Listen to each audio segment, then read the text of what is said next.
എൻ്റെ എല്ലാ പ്രിയപ്പെട്ടവർക്കും നമസ്കാരം. ഞാൻ നിങ്ങളുടെ സ്വന്തം സുരേഷ് പുനൂർ.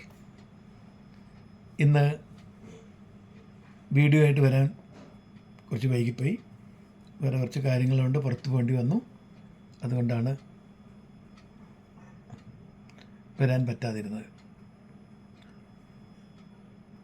അതുകൊണ്ട് ശബ്ദത്തിനും കുറച്ച് പ്രശ്നം ഉണ്ടാകും, കാരണം രാത്രി സമയത്താണ് ഞാൻ ഷൂട്ട് ചെയ്യുന്നത്. എന്തായാലും ഇന്നൊരു പുതിയ വിഷയമായിട്ട്, നമ്മുടെ ജീവിതവുമായിട്ട് ബന്ധപ്പെട്ട ഒരു വിഷയമായിട്ടാണ് ഞാൻ നിങ്ങളുടെ മുമ്പിൽ എത്തിയിരിക്കുന്നത്. നിങ്ങൾ എല്ലാവരും കേട്ട് കാണും, അന്നദാനം അല്ലേ ഒരു പുണ്യപ്രവൃത്തിയാണ്. അന്നദാനം മഹാദാനം.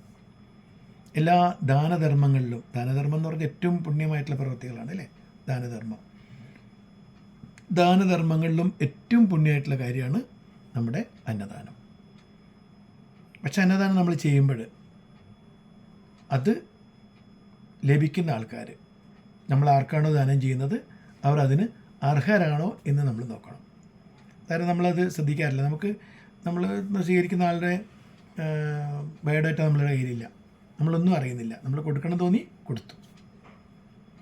അപ്പോൾ ഇന്ന് നമ്മൾ പറയാൻ പോകുന്നത് ആഹാരം നമ്മൾ കൊടുക്കുന്നതിനെ പറ്റിയാണ്, അന്നം ദാനം ചെയ്യുന്നതിനെ പറ്റിയാണ്. നമ്മൾ അന്നം ദാനം ചെയ്യുമ്പോൾ അർഹരായവർക്ക് തന്നെ അത് കിട്ടിയിരിക്കണമെന്ന് ഉറപ്പ് വരുത്തണം. അപ്പോൾ വലിയൊരു അന്നദാനം നടത്താനൊന്നും ചിലപ്പോൾ നമുക്ക് സാധിച്ചെന്ന് വരില്ല. പക്ഷെ നമ്മൾ ചെയ്യുന്ന ചില കാര്യങ്ങൾ നമുക്ക് ഒന്ന് നിയന്ത്രിച്ചാൽ, നമ്മുടെ ചിലവുകൾ നിയന്ത്രിച്ചാൽ, നമ്മളെ ധൂർത്താക്കുന്ന പൈസ ഉപയോഗിച്ച്, അല്ലെങ്കിൽ അമിതമായി ചിലവാക്കുന്ന ആ പൈസ ഉപയോഗിച്ച് നമുക്ക് കുറച്ച് ആളുകൾക്കെങ്കിലും ഒരു നേരത്തെ ഭക്ഷണം കൊടുക്കാൻ സാധിക്കും. അങ്ങനെ ഒരു സൗകര്യം നമുക്ക് ചെയ്യാൻ പറ്റും. അപ്പോൾ പൊതുവെ എനിക്ക് പറയാനുള്ളത്, നമ്മളിപ്പം പൊതുവെ ആഘോഷങ്ങൾക്ക് ഒരു ലിമിറ്റ് കണ്ട് നമ്മളൊരു ആർഭാടമാക്കി മാറ്റുകയാണ്. ഈ ആഘോഷങ്ങൾ, ഒന്ന് നമ്മൾ പിറന്നാൾ ആഘോഷം, രണ്ടാമത് നമ്മൾ ചെയ്യുന്ന കാര്യം എന്ന് പറഞ്ഞാൽ നമ്മുടെ വിവാഹ വാർഷിക ആഘോഷങ്ങൾ. അതുപോലെ അത് നമ്മുടെ സ്വകാര്യമായിട്ടുള്ള വ്യക്തിപരമായിട്ടുള്ള കാര്യങ്ങളാണ് ഞാൻ പറയുന്നത്. അല്ലാതുള്ള ആഘോഷങ്ങളൊക്കെ നമ്മൾ ഒരിക്കലും നമുക്ക് മാനസികമായിട്ട് യോജിക്കാൻ പറ്റാത്ത പലതരത്തിലുള്ള ആഘോഷങ്ങൾ നമ്മുടെ നാട്ടിൽ നടക്കുന്നുണ്ട്. അതൊക്കെ ഒരു പൈസയുടെ, കാശിൻ്റെ ധൂർത്തും അതുപോലെ ഭക്ഷണമൊക്കെ നമ്മൾ വേസ്റ്റ് ചെയ്യുന്ന പല സന്ദർഭങ്ങളാണ്. അത് നമുക്ക് പെട്ടെന്ന് നിയന്ത്രിക്കാൻ പറ്റില്ല. പക്ഷേ നമുക്ക് ചെയ്യാൻ പറ്റുന്ന കാര്യം, നമുക്ക് ചെയ്യാൻ പറ്റുന്ന ചെറിയ കാര്യങ്ങളുണ്ട്. നമ്മുടെ പിറന്നാളുകൾ, അതുപോലെ വിവാഹ വാർഷികങ്ങളൊക്കെ നമ്മൾ കേക്കൊക്കെ വെച്ച് മുറിച്ച് ഒരുപാട് ആളുകളെ ക്ഷണിച്ച് അവർക്കൊക്കെ ഭക്ഷണം കൊടുത്ത്, ആ ഭക്ഷണം അവർ കഴിക്കുന്നതിലുപരി വേസ്റ്റായിട്ട് നമ്മൾ പോവും. പലപ്പോഴും പല വിവാഹ കർമ്മങ്ങളിലൊക്കെ നമ്മൾ കേൾക്കാറുണ്ട്, കൂടുതൽ വന്നിട്ട് അതൊക്കെ കുഴിച്ചു മൂടി അല്ലേ. അപ്പം എത്രയോ ആളുകൾ നമ്മുടെ രാജ്യത്ത്, ഇപ്പോൾ സാക്ഷരത, നമ്മൾ പൂർണ്ണ സാക്ഷരത കേരളം നേടിയെങ്കിലും നമ്മളെ ഈ സ്ഥലത്ത് എത്രയോ ആളുകൾ വിശന്നിരിക്കുകയാണ് ഭക്ഷണമില്ലാതെ. അപ്പം നമ്മൾ ഈ ഭക്ഷണമൊക്കെ നശിപ്പിക്കുക എന്ന് പറഞ്ഞാൽ വലിയൊരു തെറ്റാണ്, അക്ഷന്തവ്യമായ തെറ്റാണെന്നാണ് ഞാൻ മനസ്സിലാക്കിയിട്ടുള്ളത്. അപ്പം ഞങ്ങൾ സാധാരണ ചെയ്യുന്നൊരു രീതി, ഒരുപക്ഷെ അത് നിങ്ങൾ എത്രമാത്രം അതിനോട് യോജിക്കും എന്നെനിക്ക് പറയാൻ പറ്റില്ല.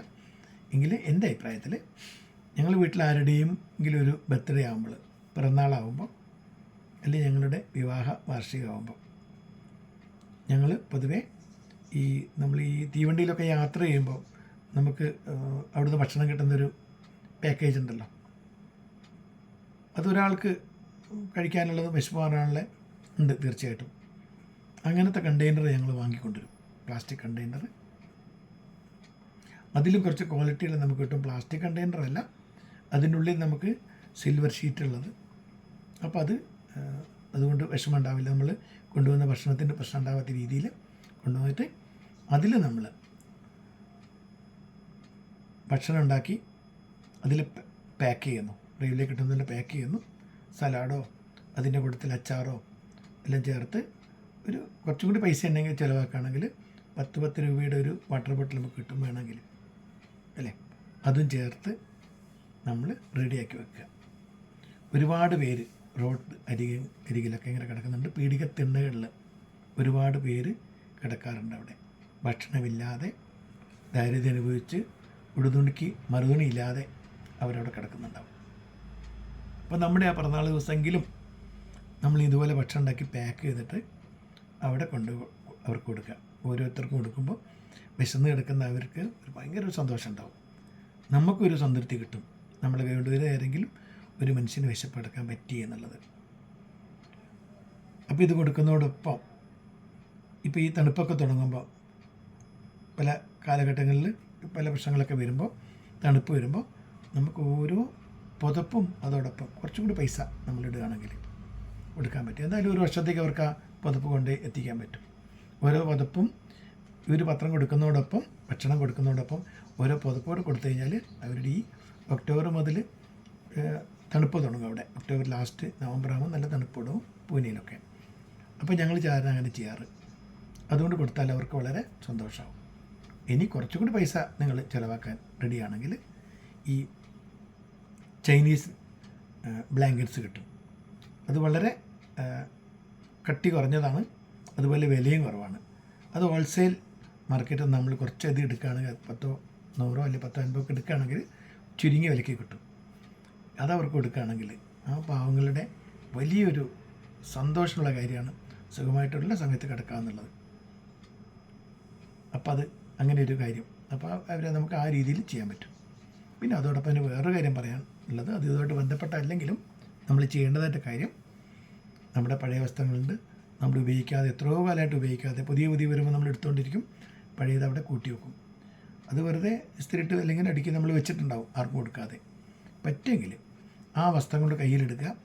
അതിന് പറ്റിയ ആൾക്കാർ കിട്ടുമ്പോൾ അതനുസരിച്ച് അതും കൂടി അവർക്ക് കൊടുക്കുകയാണെങ്കിൽ തീർച്ചയായും അവരെ സംബന്ധിച്ചിടത്തോളം വലിയൊരു ആഘോഷമാകും. നിങ്ങളുടെ പിറന്നാൾ വിശക്കുന്നവർ, വസ്ത്രം ആവശ്യമുള്ളവർ, അതുപോലെ പീഡിക തിണ്ണയിലൊക്കെ വിഷമിച്ച് കിടപ്പാടം പോലില്ലാത്ത പലരാണല്ലോ അവർ കിടക്കുന്ന, അവർക്ക് സുഖമായിട്ട് ഉറങ്ങാൻ സാധിക്കും. അത് നമുക്കൊണ്ട് ചെയ്യാൻ പറ്റുന്ന ആ ഒരു കാര്യം ചെയ്യുകയാണെങ്കിൽ ഒരു പക്ഷേ അതായിരിക്കും പുണ്യം കൂടുതൽ കിട്ടുക. വിശന്നിരിക്കുന്ന കുട്ടിയുടെ കയ്യിലേക്ക് നമ്മളൊരു ഭക്ഷണപാത്രം അതും ചൂടോടെയാണ് നമ്മൾ കൊടുക്കുമ്പോൾ അത് കാണുന്ന കുട്ടിയുടെ ആ കണ്ണിലുണ്ടാകുന്ന നനവ്, അല്ലെ ആ കണ്ണിലുണ്ടാകുന്ന ആ വെളിച്ചം, അത് മതി നിങ്ങളുടെ ഈ ജീവിതം മുഴുവൻ നിങ്ങൾ ഒരു നേരം പോലും പട്ടിണി കിടക്കാതെ അവസാനം കാലം നിങ്ങളുടെ മക്കൾക്ക് പോലും ആ ഒരു പുണ്യം കിട്ടും എന്ന് ഞാൻ ഉറപ്പ് പറയുന്നു. അപ്പോൾ ഇനിയുള്ള പിറന്നാളാഘോഷങ്ങളും നമ്മുടെ വിവാഹ ആഘോഷങ്ങളൊക്കെ, വിവാഹം നടത്തുമ്പോൾ നമുക്ക് അങ്ങനെ ചെയ്യാൻ പ്രയാസമായിരിക്കും, കുഴപ്പമില്ല. അപ്പോൾ അതോടൊപ്പം കുറച്ച് വിവാഹം നടത്തുന്നതോടൊപ്പം കുറച്ച് അനാഥാശ്രമം പോലത്തെ അല്ലെങ്കിൽ ഇങ്ങനത്തെ ആൾക്കാർക്ക് ഭക്ഷണം കൊടുക്കാൻ സാധിക്കും. അല്ലെങ്കിൽ വിവാഹ വാർഷികങ്ങളെങ്കിലും നമ്മൾ ഇത്തരത്തിൽ ചെയ്യുകയാണെങ്കിൽ ഒരുപാട് പേരുടെ വയറ് നിറയും, അവരുടെയൊക്കെ അനുഗ്രഹം നിങ്ങൾക്ക് കിട്ടുകയും ചെയ്യും. വെറുതെ നമ്മൾ ഫോർമാലിറ്റിക്കാർക്കോ പിന്നെ ഹാപ്പി ആനിവേഴ്സറി എന്നൊക്കെ എഴുതി അയക്കുന്നതിന് നല്ലതായിട്ട് അവർക്കൊക്കെ നേരം ഭക്ഷണം കിട്ടുമ്പോൾ ആത്മാർത്ഥമായിട്ടുള്ള അവരുടെ പ്രാർത്ഥന മതി നിങ്ങളുടെ ജീവിതത്തിലെ എല്ലാ വിഷമങ്ങളും മാറിപ്പോകാൻ. അപ്പോൾ അതുകൊണ്ട് നിങ്ങൾക്ക് എപ്പോഴും പീസ് ഓഫ് മൈൻഡോടെ ജീവിക്കാൻ സാധിക്കും. അതിന് അങ്ങനെ ഒരു തോന്നൽ നിങ്ങളിലൊക്കെ ഉണ്ടാവുകയാണെങ്കിൽ നന്നായിരിക്കും. ഒരുപക്ഷെ എൻ്റെ ഈ വാക്കുകൾ നിങ്ങൾക്ക് അതിനൊക്കെ പ്രചോദനം നൽകട്ടെ. ഭാവിയിലും അങ്ങനെ തീരുമാനത്തിലൊക്കെ എല്ലാവരും എത്തിച്ചേരട്ടെ എന്ന് ഞാൻ ആഗ്രഹിക്കുന്നു. നിങ്ങളിൽ നിന്നും അതൊക്കെ പ്രതീക്ഷിക്കുന്നു. ഒരുപാട് പേര് ഞങ്ങളത് ഇത് കേട്ടിട്ട് ഇങ്ങനെ ചെയ്യാൻ തുടങ്ങിയിട്ട് ഞങ്ങളൊരു 7-8 കൊല്ലമായിട്ട് അങ്ങനെയൊക്കെ ചെയ്യാറുണ്ട്. ഞങ്ങളോടൊപ്പം ഇപ്പോൾ ഒരുപാട് പേര് അതുപോലെ ചെയ്യുന്നുണ്ട്. ഞങ്ങളവരെ സപ്പോർട്ട് ചെയ്യാറുണ്ട് കൊടുക്കാനൊക്കെ ആയിട്ട്. എന്തായാലും എൻ്റെ ഈ വാക്കുകൾ ശ്രവിച്ചുകൊണ്ടിരിക്കുന്ന നിങ്ങൾക്ക്, ഇനി ശ്രവിക്കാൻ പോകുന്നവർക്കൊക്കെ ഒരുപാട് നന്ദി, നമസ്കാരം.